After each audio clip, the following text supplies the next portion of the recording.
السلام علیکم ورحمۃ اللہ وبرکاتہ۔ رفقۂ محترم، میں ہمیشہ کی طرح آج بھی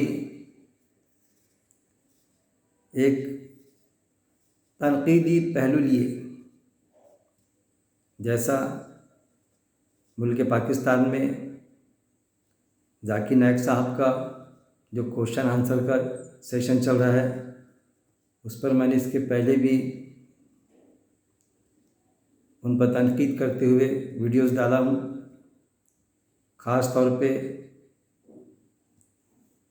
دعوت کی جو فریضہ ہے، ہم جو ایمان والوں پر عائد ہوتا ہے، نبی والا کام، انبیاء کرام والا کام، آج بھی میں اسی کے تحت ایک جو عیسائی نوجوان، ایک عیسائی شخص جس نے سوال رکھ دیا ان کے سامنے، اس کے تحت ان کا جو اب سوال کوئی کچھ بھی رکھے، ظاہر ہے کوئی بات اس کے سمجھ میں نہیں آتی، خاص طور پہ ہمارے کسی غیر مسلم بھائی کے لیے، عیسائی ہو یا چاہے کسی بھی مذہب سے تعلق رکھتا ہو وہ، تو وہ سوال رکھتا ہے، تو اس کے سوال کو ہمیں کیسا ریسیو کرنا چاہیے؟ جانے انجانے میں کہیں ہم سے غلطی تو سرزد نہیں ہو رہی ہے، یہ سوچنا چاہیے۔ کہیں یہ تو نہیں کیا ہم اس کو جواب دیتے وقت اس کو دھمکا تو نہیں رہے ہیں، پریشرائز تو نہیں کر رہے ہیں؟ یہ سوچنا چاہیے۔ میں نے محسوس کیا کہ جو انڈیا میں ذاکر نائک صاحب کے سیشن ہوتے تھے، کوشچن آنسر کے دعوتی سیشن،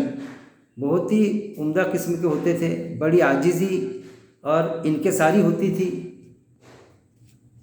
جواب پیش کرنے میں ان کے، لیکن میں نے محسوس کیا اور دیگر جو ان کو سنتے ہیں اور خاص طور پہ ان کے کئی نشستیں سن کر، ان کی بات سن کے بڑے پربھاوت بھی ہوتے ہیں، ان میں سے میں بھی خود ہوں۔ میں بہت مانتا ہوں ان کو، بہت احترام ہے میرے پاس ان کا، لیکن اس سے انکار نہیں کیا جا سکتا کہ میرا یہ رویہ ہے۔ میں ہر وقت کہتا ہوں کہ مخالفت علم کی بنیاد پر ہونا چاہیے، بکس کی بنیاد پہ نہیں۔ جو میرا پیارا بھی ہے، میرا کتنا بھی عزیز رہے کوئی، ذاکر نائک کیا، ایون میرے مجلس میں آتا شخص ہو یا جس سے میں نے کچھ سیکھا ہو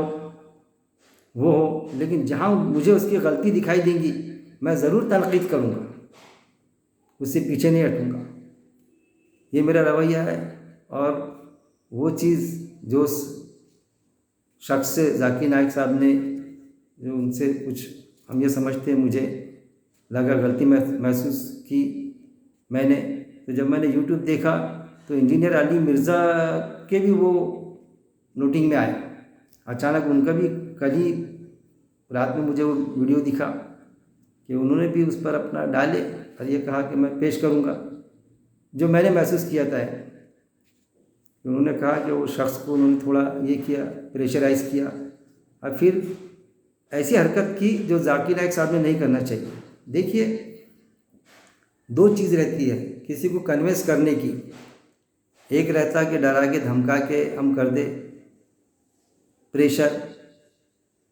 یا مال کی لالچ دے یا اور کسی چیز کی لالچ دے۔ اسلام میں تو باقاعدہ آیت ہے موجود، وہ کیا ہے، ذاکر نائک صاحب بھی خود اس کو تسلیم کرتے کہ زبردستی کسی کو پریشرائز کر کے یا کسی بھی طرح کے پریشر میں لا کے اس کو ایمان قبول نہیں کیا جا سکتا۔ اس سے اللہ کو پسند ہی نہیں ہے، منظور ہی نہیں ہے اصل میں وہ چیز اللہ کو، کہ ہم، کیونکہ ایمان قبول کرنے میں، ایمان لانے میں کوئی زور و زبردستی نہیں ہونا چاہیے، بالکل آزاد ہونا، خود مختار ہونا، اس میں دل کی آمادگی کے ساتھ میں ہونا، نہ کہ ہم اس کو کسی کے، اس لیے ذاکر نائک صاحب جب بھی کسی کو ایمان قبول کرواتے تو کہتے کہ بھائی میں نے تو دیکھا جو انڈیا میں سیشن ہوتے تھے کہ بھائی آپ کو کچھ پیسوں کا لالچ دیا ہم نے یا ہم نے کچھ پریشرائز کیا آپ کو، تو وہ صاف کہتا کہ نہیں، کھلے من سے میں قبول کر رہا ہوں، وہ الگ بات ہے۔ لیکن ان کے مزاج میں جب وہ ایک مسلم ممالک کے باشندے بن گئے آج، تو مزاج میں ان کے تلخی آئی، محسوس کیا میں نے خاص طور پہ ان کی دعوتی عمل کے، اور وہ یہ آئی کہ اخلاقی پریشر۔ دیکھیے دو طرح کے پریشر ہوتے ہیں، ایک ہوتا ہے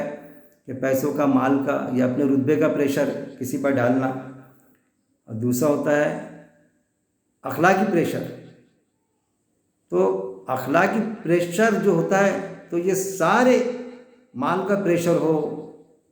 یا سرداری کا پریشر ہو، اپنے صاحب گیری کا کہ ہمارا نوکر ہے وہ، یا ہمارا کوئی اور دوسرے معاملے میں کچھ ہو، تو وہ سارے پریشر سے زیادہ حاوی، زیادہ خطرناک اخلاقی پریشر ہوتا ہے، کیونکہ ان پریشرز کو تو ریجیکٹ کر سکتا ہو